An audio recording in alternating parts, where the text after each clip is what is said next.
Hello, ladies and gentlemen. This is Boxing Unlimited once here again, and we're going to be talking about the fight between Jaron, Boots Ennis, and Vergil Ortiz. It's supposed to be for the WBC interim champion titles, world titles, and the question we're asking is, what we're saying in this fight is who wins? You know, who wins if this fight comes up at the end of the day? For the 154 title, interim title, WBC interim title. And it's a good test for both boxers, no doubt about that. Both boxers are undefeated, they've not had breaches.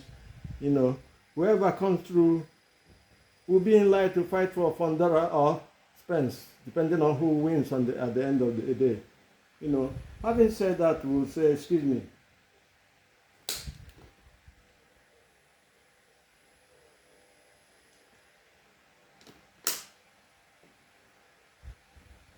Having said that, we'll say that it's a very good fight. You know, titles are at stake, and both boxers are on breach. But we'll tell you no particular that who we feel have the chance to win this fight when this fight comes up. You know, defense is supposed to be key for both boxers. No doubt about that, because in their last fights we saw some leaky defense. No doubt about that. You know, in the fight between Boots Ennis and Shuka Jane, and the fight between Buhashok and Vergil Ortiz. Well, we saw the Ortiz go down twice in that fight, even though it's a flash knockdown. It wasn't really rocked very well. You know, but at the end of the day, it's a knockdown. A knockdown is a knockdown. You know. So Boots Ennis saw leaky defense against Shukadin. We saw leaky defense against Buhashek. You know, this fight we made, both of them are coming from moving up in weight from the welterweight division. And it's going to be a bomber fight. It's going to be a rocker, a thriller, a killer, you know, to say the least. You know, whoever is going to win, the defense, as we said, is going to be an issue. Is ever who shots out the defense, who sorts it out before the fight. And they both have advantages, and they're both top fighters. You know, but something's going to give at the end of the day because they're undefeated. If Ortiz comes from the way he fights on the pressure, he comes with a lot of pressure as well. Boots comes with a lot of pressure. Both of them can fight on the southpaw. Both of them can fight on the back foot. They're thorough boxers. It's going to be a difficult fight to call, to be honest with you. And I'll be surprised if the fight ends up in draw at the end of the day. But nobody wants to see a draw fight. We want to see a win. You know, both boxers are still young. They can come back even if they lose. You know, to be honest with you, whoever is going to win in this fight is the person who first upsets the rhythm of the other. You know, you have to make the other person uncomfortable through, you know, be relentless in your attack, and then a good defense movement of head is very important. You know, bobbing and weaving, you know, getting. And the most important thing is that they're similar in height. They're 5'10", 5'10". So it's a very equal fight. I don't know. I had felt that this fight would have been to unify one title or the other, but it never happened. You never know in boxing, things happen. It's coming up now for the title, for the interim title, WBC interim title, which is lovely, which is fantastic, to be honest with you. I have to be honest with you. And we want to see fights like this happen. We've seen fights happen very early in careers of boxers, and they still later became legends and fought so many fights.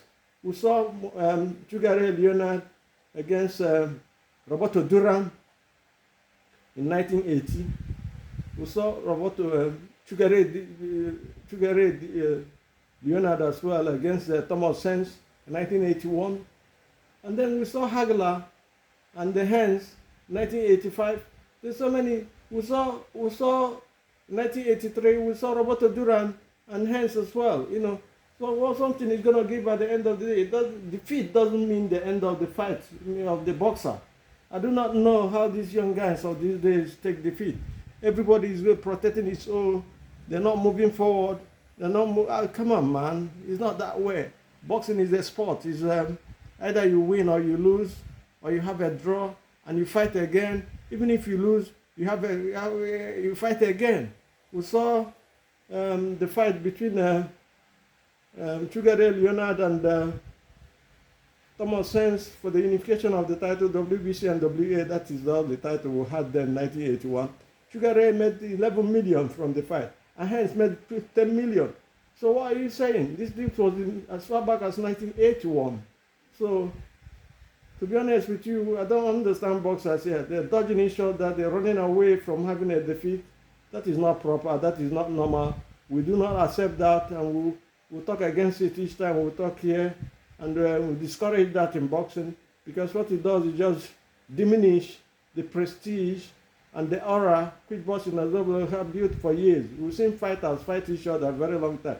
We saw Sugar Ray Robinson fight Jack LaMotta for 6 times, or thereabout. We saw him fight Fluma 2 times. We saw him fight Camille Basilio 2 times. We saw, look, there's so many things. We saw Dick Tiger in here too fight Fluma 3 times. You know, somebody loses, somebody comes up again. We saw him fight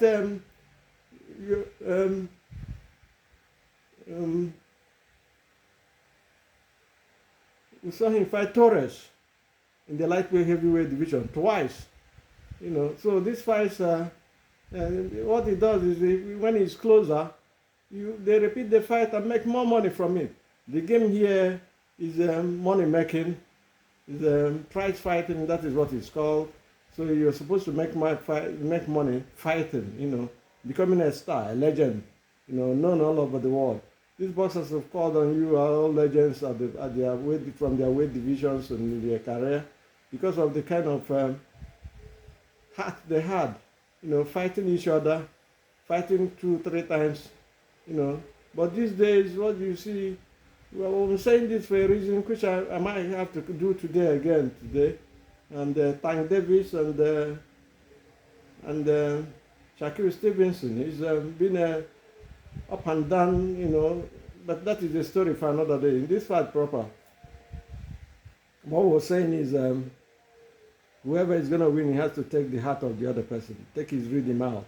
Both boxers are tough, both boxers are undefeated, both boxers are unbreached, and both boxers can fight, they can bang, they've got punches on them, you know. Vergil Ortiz, until after the TTO, he has not seen any person go the full rounds with him, except in Buhashek, you know. Ennis, on the other hand, is gone, seen only 3 people go distance with him. So it's an equal fight, it's too close to call, but I believe at the end of the day, Ennis will have an advantage because of his shin and his defense as well, you know. He's been breached a little bit, but we saw the fight with Buhashek against Ortiz. It was too close to call, you know. For me, I think that fight should have been called a draw, but that is what it is. This is boxing. Somebody has to win and go forward, and it's nice to hear that, you know. Having said that, I would say that accuracy of punches and body punches are key to this fight. Whoever unleashes it, the body punches are not easy to defend, and it hurts everybody. No boxer likes taking body punches. It hurts everybody in boxing, and then the terrible thing, you know, when you get caught there in the body, it's very hard to recover within 10 seconds. Sometimes you're counted out while wriggling on the pain and everything. You know, pressure is constant pressure, and consistent pressure is also key to a win in the fight between Ortiz and Ennis. You know, it's very proper. Body punches, takes out the leg in later rounds, you know, makes fatigue turn up to the leg so that the leg won't be able to carry the body, and the punches coming from the body, from the hands, won't be that hard anymore because of the body punches. Body punches are a tool and a weapon for massive destruction in this fight. You know, combinations of, as we say, and accuracy of punches is very important. Both of them has it, they're accurate, the true combinations as well.